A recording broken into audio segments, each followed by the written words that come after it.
The oceans are raging. The fishermen are out of work. Young women are disappearing, and a mysterious flying creature has been spotted in the sky.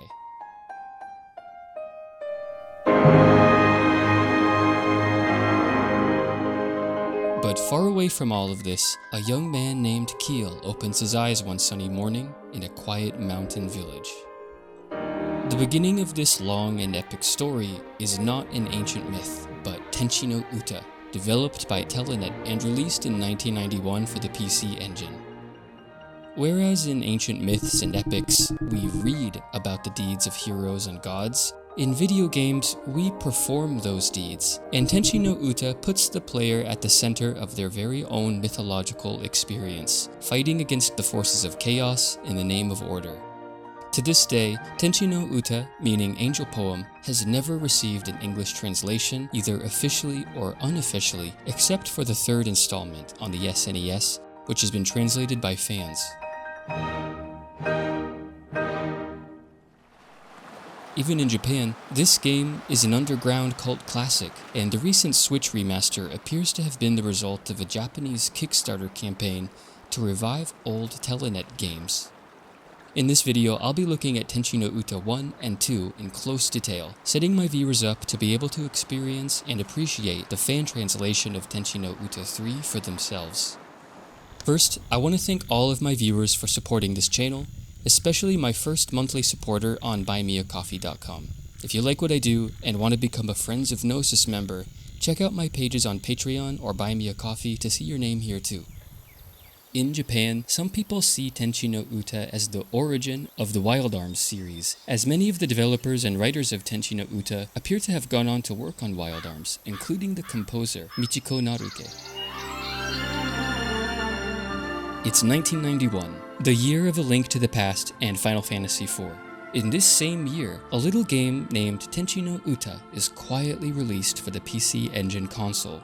The game is set in a sort of parallel version of ancient England at the time when Christianity was only beginning to spread and when the Celts still practiced the mysterious religion of the Druids.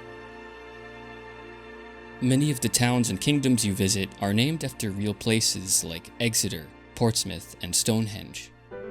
Exploring the world is one of the best parts of Tenshi No Uta. Despite the small size of these places, the villages and castles are bursting with details. Locked basements and doors, secret treasures, hidden paths, hollow waterfalls, fortress walls, cathedrals, castles, casinos, and bars. The graphical style may take getting used to, as the camera is pulled back more than usual, and the sprites are small. But the excellent choice of color makes this world vibrant and beautiful to see, from the bright blue waves of the ocean to the verdant grass of land. There's far more to do here than just look around, though. Where Tenshi No Uta particularly shines is the high quality of its writing. The towns are packed with NPCs that are full of personality. All of these towns are either hiding some kind of secret or have little stories of their own to experience upon arrival, many of which are optional and easily missed. A day and night system also brings these places to life. During the day, more people will be outside, selling things in the public square, chatting, or visiting friends. However, at night, the public squares depopulate. Most people are at home in their beds or having a drink at the bar. Amusingly, if you reach a town at night and try to enter the castle, the guards will ask you to come back in the morning, so you have to go rest at the inn to pass time. The bartenders will also ask you to come back at night. Even the rulers of these destinations are not typical cardboard cutouts of kings and queens. Queen Hermes of Exeter is entitled, frantic, and orders us around. King Chepioto, devastated by his son's disappearance, neglects his duties and imprisons us for pointing it out. In the villages as well, smaller, self-contained stories are told, such as the village with two brothers vying with each other for power after the death of their father. But as it is below, so it is above. The struggle for power between humans is reflected in the cosmic struggle between gods and demons.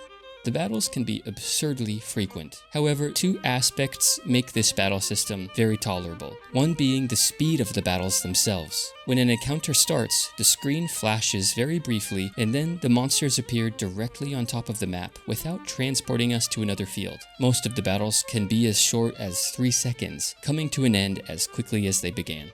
The other aspect that I really appreciated is that this game has no game overs. If you die, you end up back at the front doors of the dungeon, retaining all of your experience points. Then, you simply walk back to town, heal up, and head back over. Between battles and dungeons, the characters can be revived in town at the church, and then fully rested at the inn. The dungeons often consist of large, spacious rooms to give them a sense of space, but that means you end up spending a lot of time walking from one end of the room to another while being bombarded with random battles. The dungeons also tend to have these teleportation tiles that you need to experiment with, warping your characters between floors and chambers.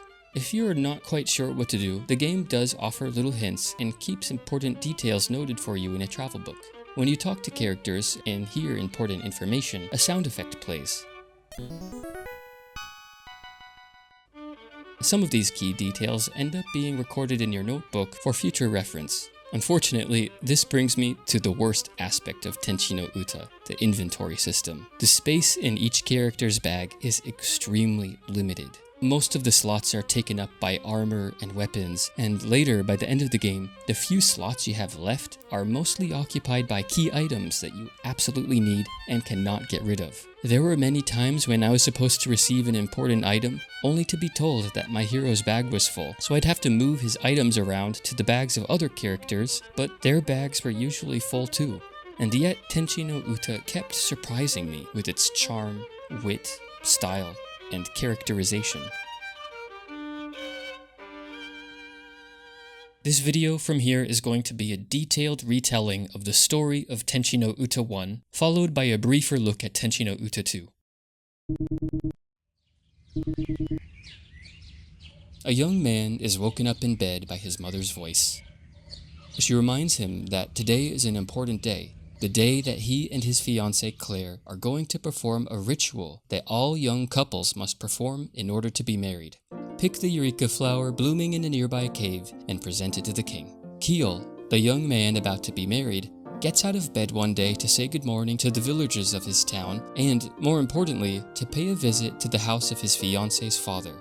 Claire, his fiancée, is waiting at the door of her house, and they greet each other with an awkward mix of nervousness and excitement. Inside the house, Keel learns from his future father-in-law that Claire is not in fact his biological daughter. Many years ago, he found her abandoned at the doorstep and took her in.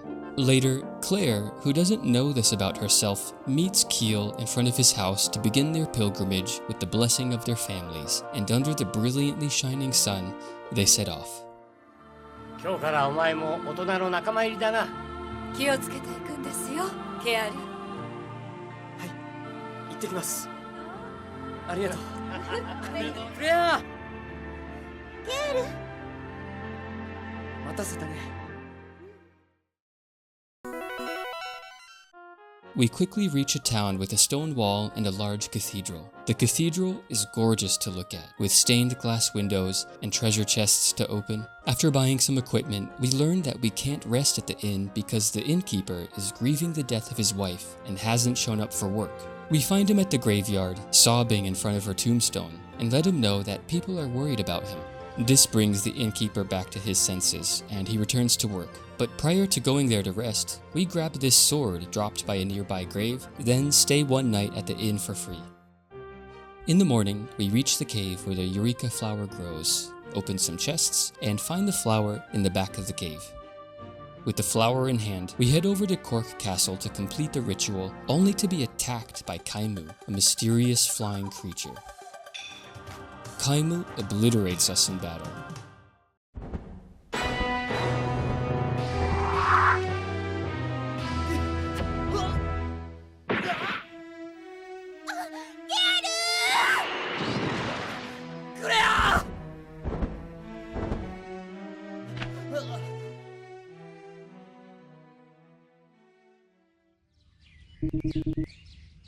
When he regains consciousness in the cathedral of the last town, Keel's encouraged to ask the king for help. So we run over to Cork Castle to tell the king what happened to us. We arrive at night, which means the castle's closed. So first, we explore the castle walls before resting at the inn to pass the time, and then, finally, visit the king. Unfortunately, Claire's fate has already befallen others. Numerous young women have been carried off by Kaimu, including the wife of a famous swordsman, Jito.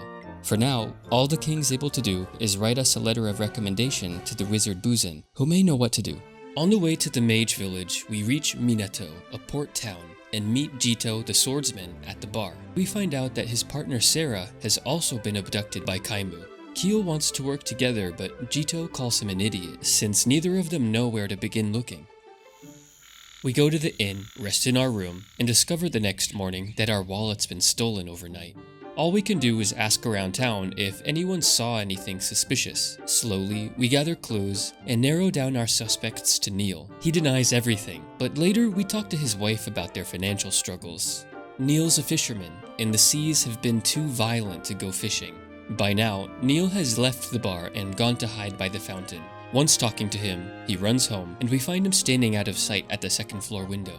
Now Neil admits everything and gives us our wallet back, but Keel feels bad and lets him keep the money, on the condition that his daughter, Ribbon, who's been feeling hungry, can eat a big meal that night. Finally, we leave town, heading north, and cross over into new territory via this underground tunnel, which has a device to drain the underground river to allow passage.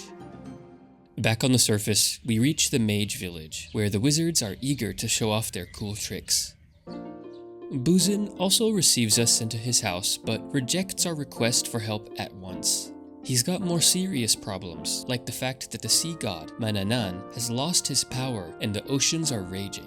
So Keel leaves, only to return a moment later with renewed determination. Seeing how earnest we are, Buzin finally relents. However, first we promise to help Buzin unseal Mananan's power, and he joins the party, putting the village's care into the hands of the next senior mage. To unseal the power of the sea god, we need to obtain a red cherry from the top of Omar's tower. After resting for the night at a town beside the tower, we head inside, using a series of complicated teleportation tiles to warp ourselves between floors and chambers until arriving at the top floor in front of a large door, beyond which Keel and Buzin confront a demon in the form of a winged dog. After the battle, we collect the red cherry from a chest. On our way back to the mage village, we stop for a brief rest at a village where people dye clothes in the river. But the locals tell us that people have been going missing. We tell one boy playing alone by the water to be careful, when suddenly he sees a monster coming out of the river, and we get pulled in. We wake up in a strange prison. A woman named Rita comes to let us out, and we learn that Rita's a kelpie, a sort of shape-shifting water creature.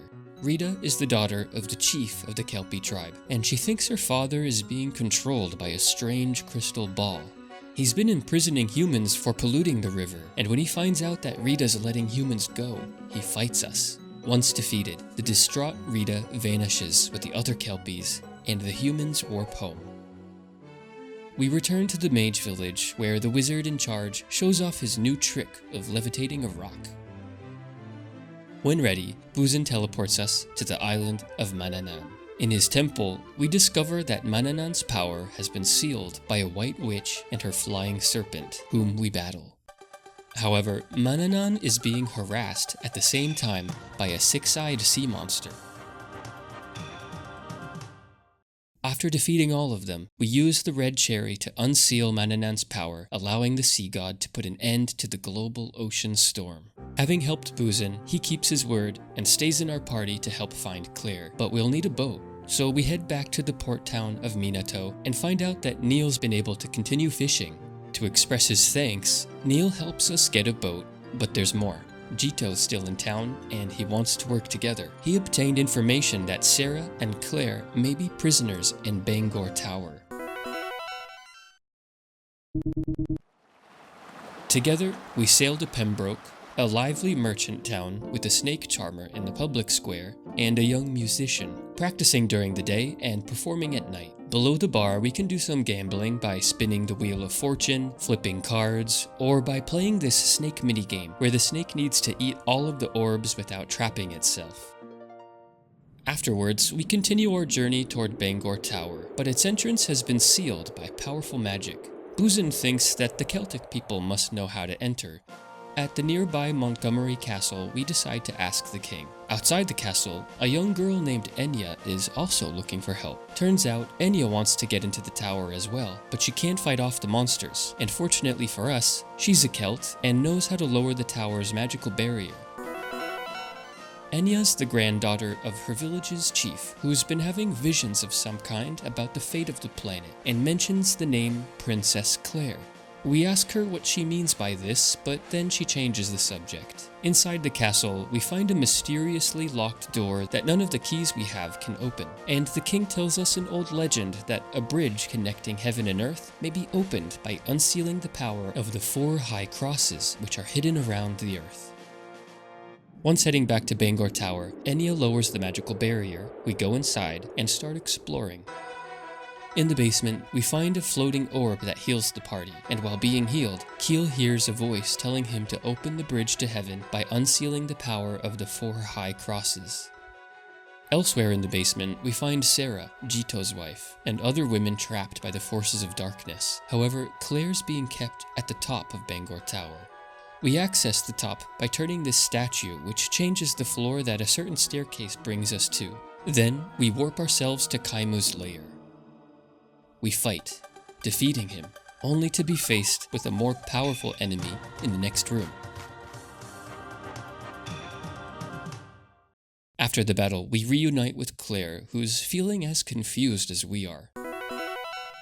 Apparently, she really is a descendant of the people of heaven, and her job on this earth is to banish Lucifer, the Dark Overlord. For more details, Enya says to speak with her grandfather in Penzance, but first we rescue Sarah and the other women, fighting an enormous lion on the way.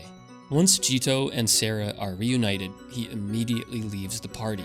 Unfortunately, he was our best fighter. Back in town, we rest up, buy some equipment, and head for Penzance, but we can't sail there in this little fishing boat because it can't handle the harsh winds of the open sea. So first we cross over land to reach Stonehenge, where the local chief has heard rumors about us fighting monsters and battling darkness. He says that Stonehenge is in possession of one of 2 ancient mirrors, which, if used together, can open the bridge to heaven. The chief tells a young man named Hardy to fetch the mirror from Maria, but there's bad news. The mirror's broken. In the church, Maria explains that the mirror was perfectly fine last night, and Hardy thinks Obo, a suspicious man outside the church, is responsible. We talk to Obo, who says that he was drinking at the bar last night, and sure enough, the bartender attests to the fact that Obo had been passed out there until morning. Suddenly, Boozin has an idea. We race back to Maria, ask to see the mirror, and realize something. It's a fake. Someone who stole the mirror must have put this fake one here so that we wouldn't waste time looking for a thief. Obo then remembers that he saw Hardy meeting 2 robed figures a few nights ago. So as night falls, we go to the city gates and see Hardy delivering the real mirror to the robed demons. Enya sneezes, blowing our cover, so we intervene, defeat the demons, and chase Hardy into a corner. Now there are 2 Hardys, and both of them claim to be the real one, saying that they've been stuck inside of this rock for days. Boozin wonders how he knows their names if he's been stuck in a rock. This causes the false Hardy to unleash his true form. The next day, Hardy and the chief apologize for the trouble, give us the mirror, and we continue on our way to a canal city. Here, the first high cross can be seen in the water of the canal, and one man in the north of town is relieving himself into the water. Once he notices us, Claire and Enya shriek, and the man runs off humiliated. Before leaving, we happen to find Neil's brother in a second-floor apartment. He heard about how we helped his brother and decides to lend us a boat, one that can brave the harsh ocean winds. We set sail, crossing the beautiful bright blue sea to Penzance, where Enya introduces us to her grandfather. He explains to Claire that he believes she carries the blood of the celestial people, and that she has the power to banish Lucifer.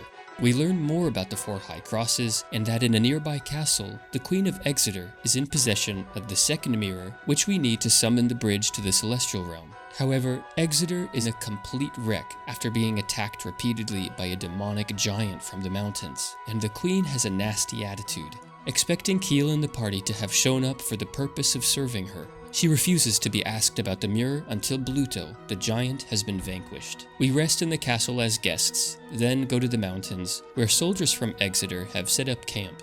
However, Bluto must be reached by navigating the narrow ravines and squeezing through this small rocky opening in the cliff. Finally, we encounter Bluto and begin to fight. Before defeating him, the battle is interrupted by Jito, who's come back to lend his strength to the party.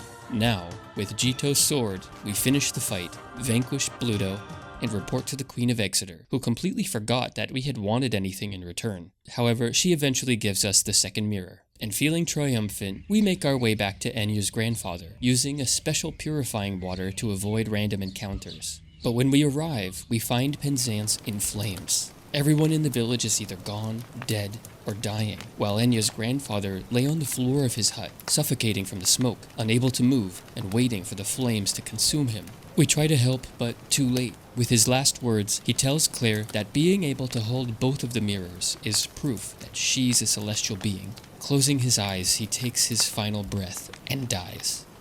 Enya cries out in despair. With a heavy heart, we continue our journey.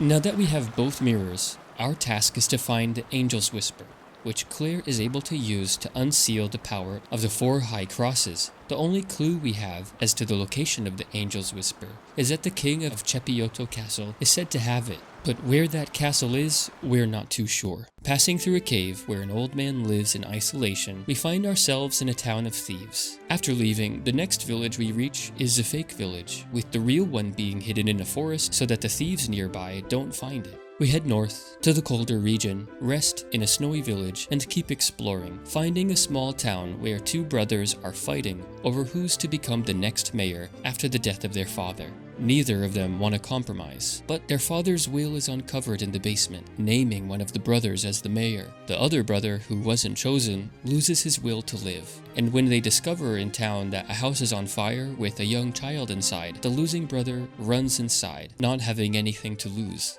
He saves the boy, but suffocates while doing so, and dies a hero. Moved by his brother's selflessness, the other brother vows to be the greatest mayor he can be, and we leave him to grieve. Continuing our search for the high crosses and the Angel's Whisper to unlock their power, we hear a rumor in a snowy town that in a nearby cave there is the legendary Angel's Tear, which can make ships fly. Since this sounds useful, we decide to check it out, encountering slippery ice, an Arctic mer-witch, and below the ground, a cavern of magma where a demon is guarding the Angel's Tear. After the battle, the demon suddenly rears its ugly head, strikes Jito, and kills him.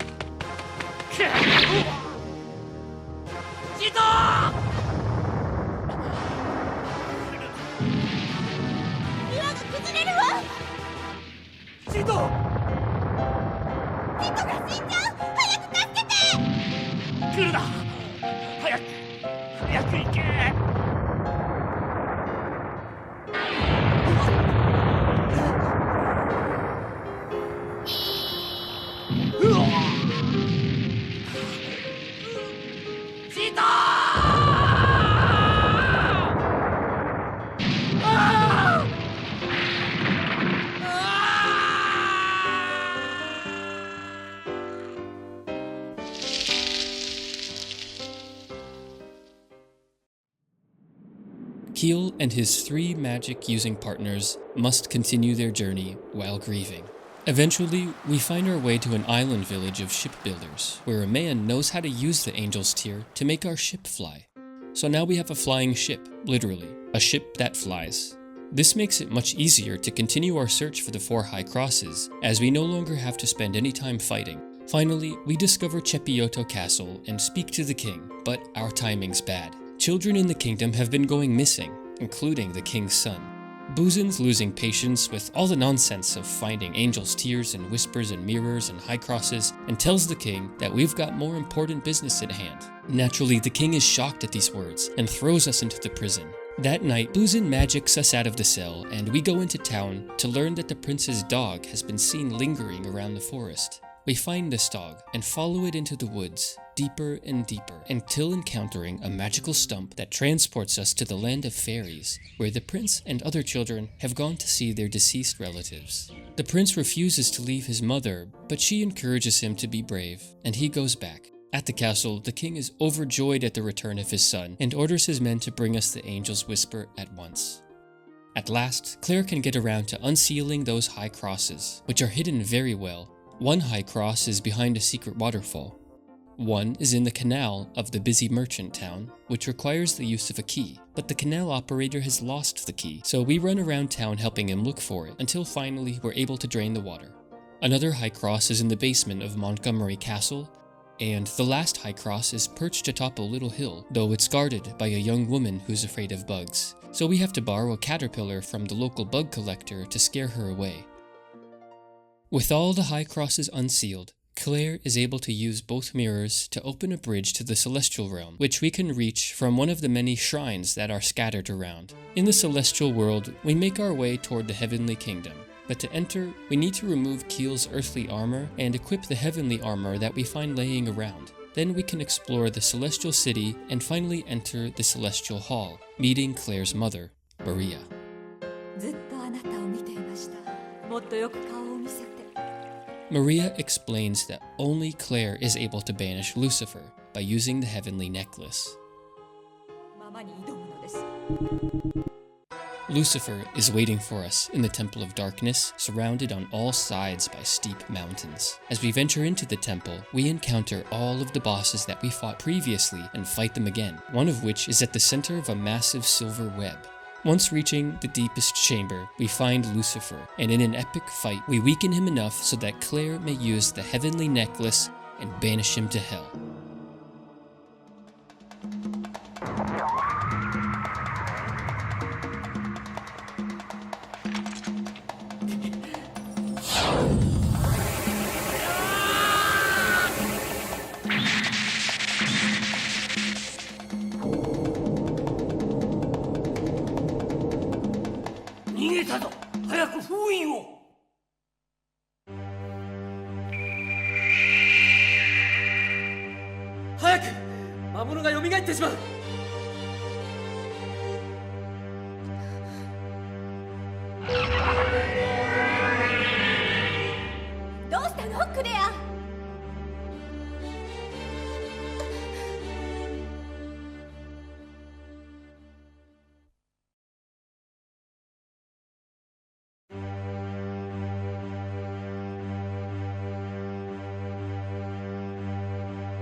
At last, Claire has fulfilled her purpose. Slowly, in a beam of divine light, her mother, Maria, descends from heaven to bring Claire back home. これで地底界への道は閉ざされた。世界は救われたのだ。クレア。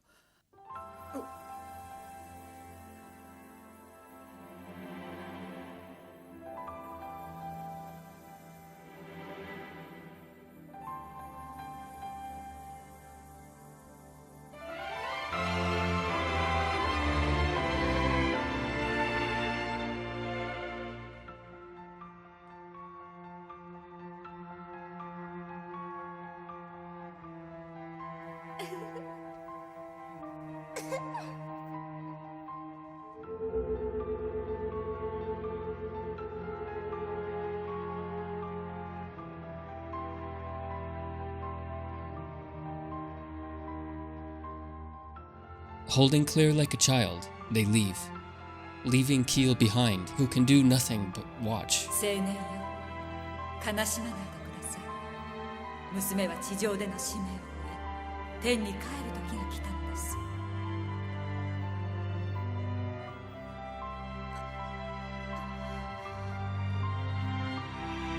お母様、よくやってくれました、クレア。さあ、別れの時です。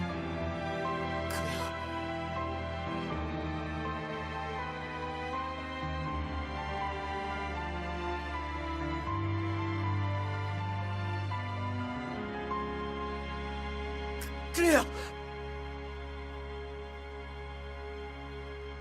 He saved the world, but lost Claire. A bitter victory for a selfless hero.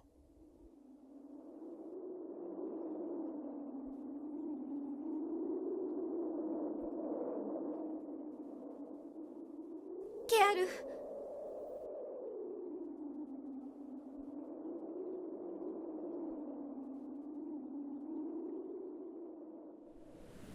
2 years later, 1993, the year of Secret of Mana, Lunar the Silver Star, and Tenshi no Uta 2. With larger sprites and, unfortunately, no more character portraits, Tenshi no Uta 2 is similar and yet different than its predecessor. The inventory system is drastically improved, granting the player nearly infinite space and a shared bag between comrades. The notebook for story information is also better organized and allows you to have conversations with party members about key details in order to jog your memory. The battle system remains largely the same, except for a few crucial differences, one of which is that if you die, you get a game over instead of simply being transported out of the dungeon with all of your experience points. I kind of like the way they did it in the first game more. The other big change to the battle system is that you can turn on auto battle with a few options for personal configuration. At a glance, the story of Tenshi no Uta 2 appears to have very little to do with Tenshi no Uta 1, because it takes place in a completely different universe. If you're like me, this would probably lead you to believe that the two games don't have anything in common except for some motifs and tropes. But like me, you'd be wrong, because the stories of these two games are not only connected, but intersect each other in ways that honestly surprised me. Tenshi no Uta 2 focuses on the friendship between Fate and Shion, two young men who share the job of protecting their town from wild monsters. One night, after discovering a young woman with amnesia in a mysterious tower, their town is attacked, forcing them to flee. In the next town, Fate, Shion, and Rihanna learn that the Holy Knights of the Dark Order issued the attack, but Shion is a devout believer of the Dark Order religion. The rest of the game follows the journey of Fate and Rihanna as they try to uncover Rihanna's memories and the growing antagonism of Shion, who becomes a general of the Holy Knights on their mission of forced mass conversion in an effort to bring about world peace by unifying the world's culture under a shared religion. シオン、どうしてあなたが。なぜだ。お前がこんなことをするなんて。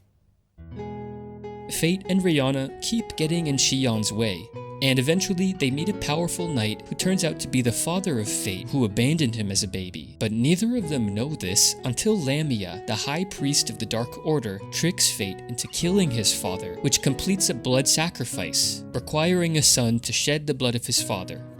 Because of this, a demon gate begins to open.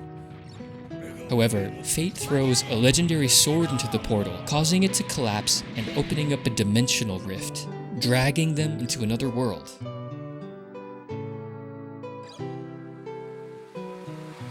Now, transported to this other dimension, we find ourselves in a strangely familiar landscape, the world of Kiel, Claire, Enya, Buzen, and Jito. But this time, it's 100 years into the future.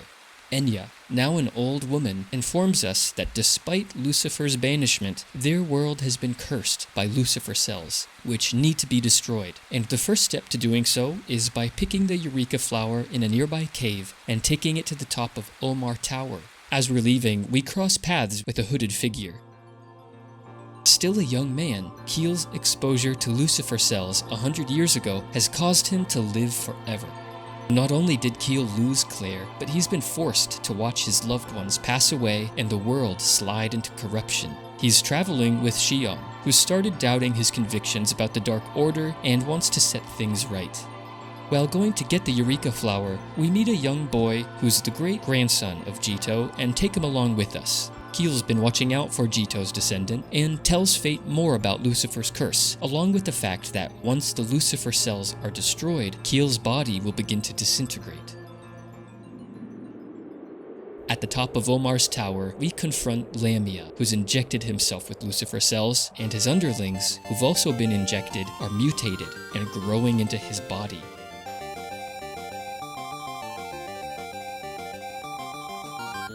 At the final moment, Keel shows up and tells Fate to destroy the last of the Lucifer cells, and then, slowly, Keel begins to die.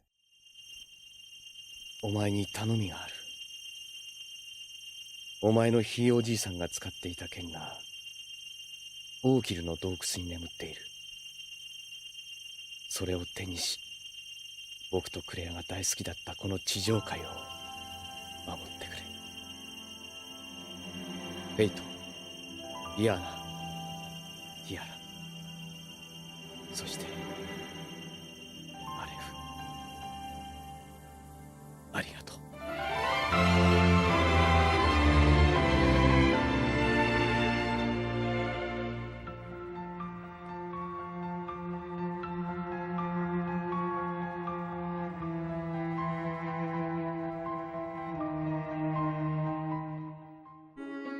The rest of Tenshi no Uta 2 is spent traveling around the world, gathering ultimate weapons, and getting ready to return to the Temple of Darkness, where Rihanna needs to banish Lucifer for the final time. In the end, Fate and Rihanna settle down in Keel's hometown, get married, and promise to take care of each other forever.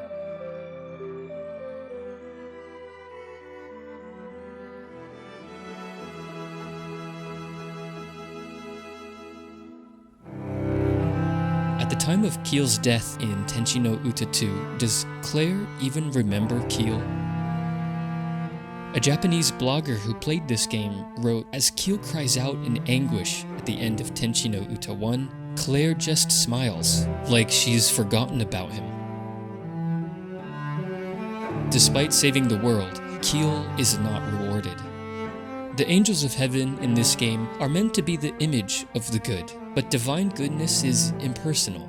And because its goal is not personal happiness, divine goodness can look like pain and misery on an individual level. At a glance, divine goodness can even start to look like evil. Not only is there no reward for saving the world, Keel suffers for having done so. He sacrifices happiness, marriage, family, and love. He sacrifices the right to his own death, being forced to watch his family die over the course of the next 100 years. Wouldn't it be reasonable for Keel to be the villain of Tenshi no Uta 2? How can it be fair that the hero, who did everything for this world, is asked to reap so little of the reward for himself? Whether or not Claire remembers Keel when his soul finally goes to heaven is ambiguous, and this ambiguity is not cleared up.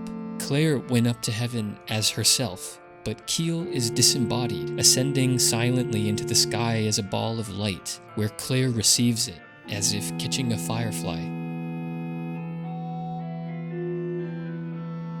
I keep thinking about that final moment between Keel and Claire when she looks at him and holds him one last time. Her eyes are not the eyes of someone who believes that she and Keel have a future together. They're the eyes of someone taking what they know is going to be their final look. The eyes of someone who knows that nothing will ever be the same. I think Claire is letting go of Keel.